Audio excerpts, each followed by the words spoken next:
Caros ouvintes do Ser Espírita, este é o nosso terceiro episódio e temos muita satisfação em contar com a sua audiência neste nosso espaço.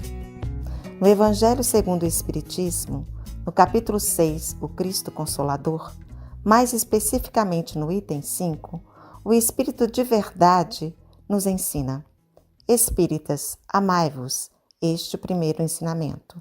Instruí-vos, este o segundo. Assim, seguindo a orientação do Espírito de Verdade, podem surgir algumas dúvidas relacionadas a quais fontes o iniciante na doutrina espírita deve recorrer para melhor instruir-se. Sempre se indica as obras da codificação espírita. Mas o que é codificação espírita? E hoje contamos com a presença amiga e carinhosa de nossa já conhecida Alcione Andres Lopes, do Centro Espírita Amor ao Próximo, incansável trabalhadora, estudiosa do movimento espírita, para que ela nos esclareça essa questão. Alcione, seja muito bem-vinda ao terceiro episódio do Ser Espírita, e a palavra está com você. Olá, amiga. Olá, amigos. Estendemos a todos vocês um abraço cordial em que envolvemos nossa estimada Maria Tereza. É alegria renovada voltarmos a conversar um pouco mais sobre Espiritismo, dando continuidade assim ao projeto Ser Espírita, que é voltado principalmente para os não espíritas que desejem se informar sobre o tema. No episódio passado, foram citados os princípios básicos da doutrina espírita. No episódio de hoje, nós veremos como Allan Kardec reuniu estes princípios, dando-lhes a estrutura de doutrina a que chamou Espiritismo ou doutrina dos espíritos, já que foram eles, os espíritos superiores, os autores das ideias, dos conceitos e explicações obtidos mediunicamente. Algumas pessoas dizem doutrina dos espíritas, o que não é correto, né? E como foi que isso aconteceu? Como é que Kardec reuniu esses princípios? Depois de muito observar, analisar, repetir a observação dos fatos conhecidos como as mesas girantes e falantes, percebendo que os fenômenos tinham um significado maior do que aparentavam, indicando a intervenção de uma inteligência estranha, o professor Rivaio, porque só mais tarde, ao publicar o Livro dos Espíritos, ele adotaria o pseudônimo de Allan Kardec.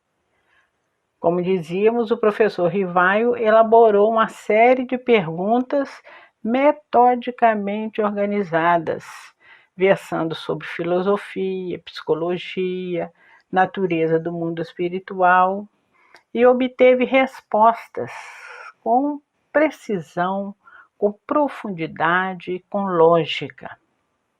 E ele concluiu então que as inteligências estranhas nada mais eram do que os espíritos dos chamados mortos, agora vivendo no mundo espiritual. O professor Rivaio, como nós já falamos em episódios anteriores, ele submetia as mesmas perguntas a vários médiuns em várias cidades. E ao receber as respostas, ele realizava um minucioso trabalho de comparar, de analisar, de identificar a profundidade, a coerência, a fidedignidade das informações. Com o decorrer dos meses, o trabalho foi tomando uma proporção de livro e o professor Rivaio decidiu então publicá-lo, como ele registrou lá em Obras Póstumas, para a instrução de todo o mundo.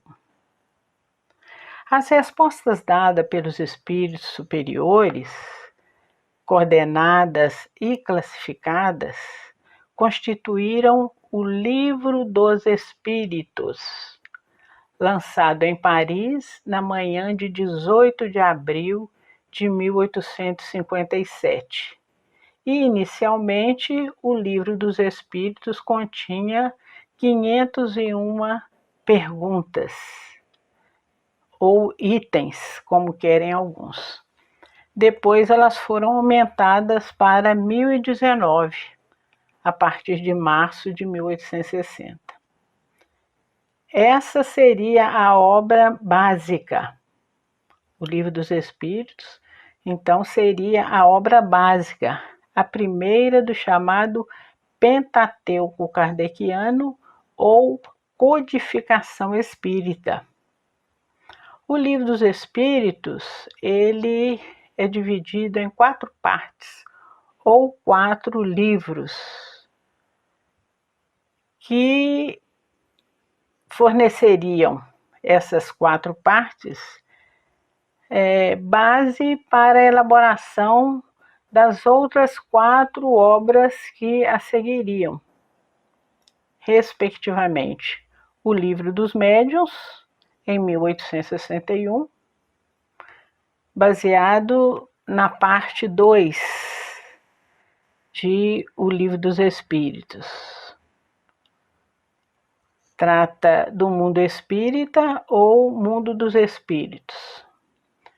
O Evangelho segundo o Espiritismo, em 1864, com base na parte 3 de O Livro dos Espíritos, que são as leis morais.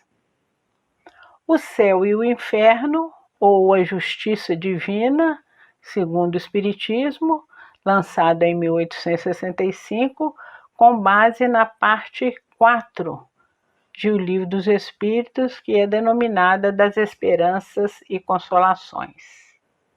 E a Gênese, lançada em 1868, com base em alguns capítulos das partes 1, 2 e 3 de O Livro dos Espíritos. Então, o chamado Pentateuco, como não poderia deixar de ser, Pentateuco, é a base da doutrina espírita ou da codificação espírita, constituída dos livros O Livro dos Espíritos, O Livro dos Médiuns, o Evangelho segundo o Espiritismo, o Céu e o Inferno e a Gênese.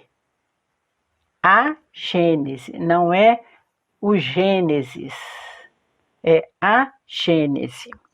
Nós não poderíamos também deixar de citar como obras auxiliares importantes para o corpo doutrinário do Espiritismo a coleção da Revista Espírita, que foram edições mensais durante 12 anos, a partir de janeiro de 1858.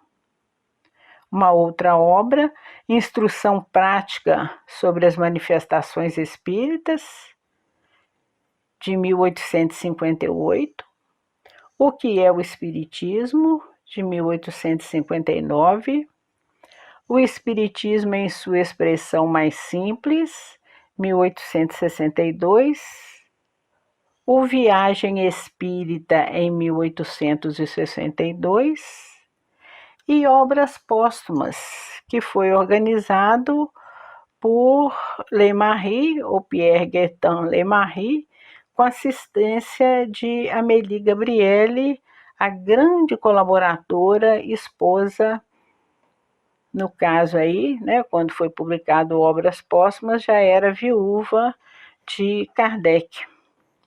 Obras Póstumas foi publicada a partir de manuscritos que o professor Rivaio, ou Allan Kardec, guardou em sua residência e foi publicada em 1880.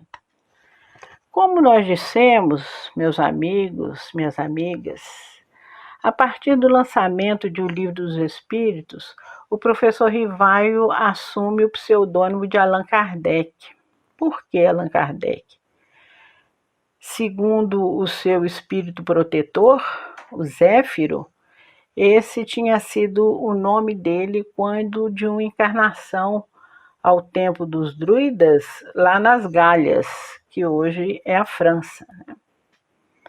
E quando lançou o Livro dos Espíritos, o professor Rivaio, demonstrando mais uma vez o seu bom senso, a sua humildade, já que enquanto Hippolyte Léon Denisard Rivaio, seu nome era muito conhecido no mundo científico em função de trabalhos anteriores, o que poderia originar alguma confusão ou criar embaraço ao êxito do empreendimento. Então, o professor Rivaio, ele assume o pseudônimo de Allan Kardec.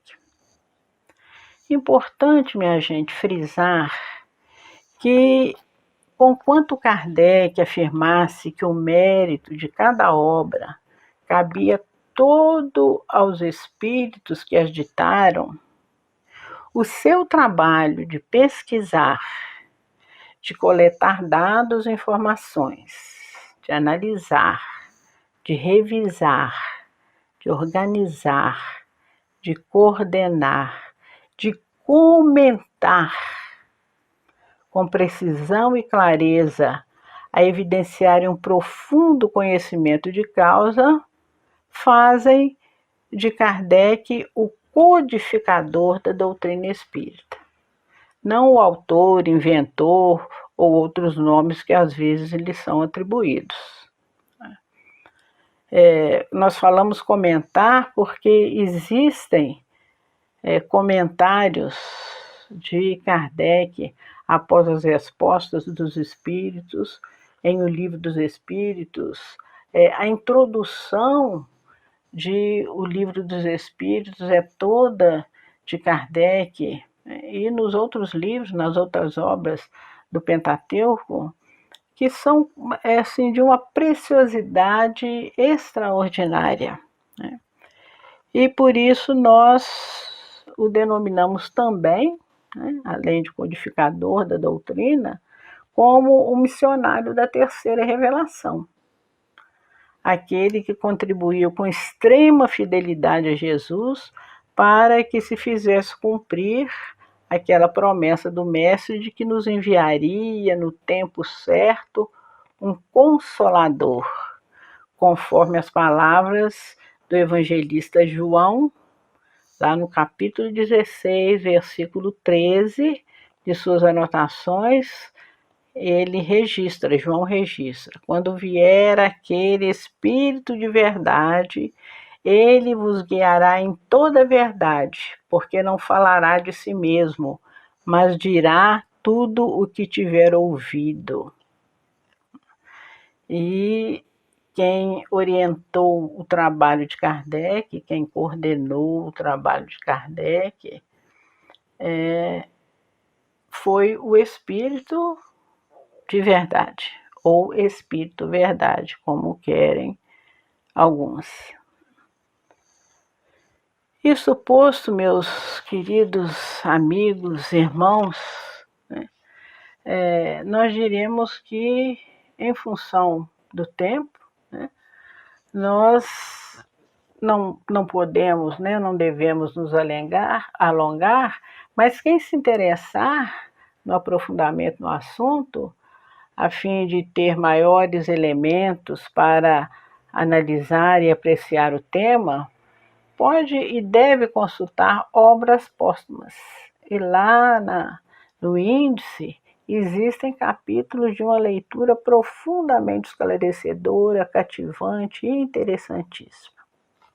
Nós ficamos então por aqui, queridos amigos, amigas, convidando-os a que estejam conosco no próximo episódio, quando vamos conversar sobre o Centro Espírita, ou a Casa Espírita, ou a Sociedade Espírita, o que é o Centro Espírita, quais seus objetivos, o que se pratica portas adentro do mesmo, quem o frequenta e por aí vai. Então, um grande abraço para todos, muita paz e até lá. A Rocione, de maneira muito clara, muito didática, nos apresentou as obras da codificação espírita. Agora está com vocês a tarefa de estudo, de aprofundamento nessa doutrina, de amor, de consolo e de esclarecimento. Alcione, querida irmã, muito obrigada pela sua presença entre nós, pela sua valiosa colaboração e pelo carinho com que sempre atende ao nosso convite. Informamos ainda a todos os irmãos que estão conosco que o Departamento de Estudo do Espiritismo e o Departamento de Comunicação Social da AME, Juiz de Fora, disponibilizou outro trabalho, que é o Sou Espírita, para quem já é espírita e almeja avançar nos estudos. Já está à disposição o episódio 1 da primeira temporada, Sou Espírita na Casa Espírita. Acessem, divulguem, compartilhem e não se esqueçam de que estamos aqui para servi-los. Até o próximo episódio, quando então encerraremos a primeira temporada. Mas lembrem-se, temos mais 3 temporadas e vocês serão sempre bem-vindos. Muita paz.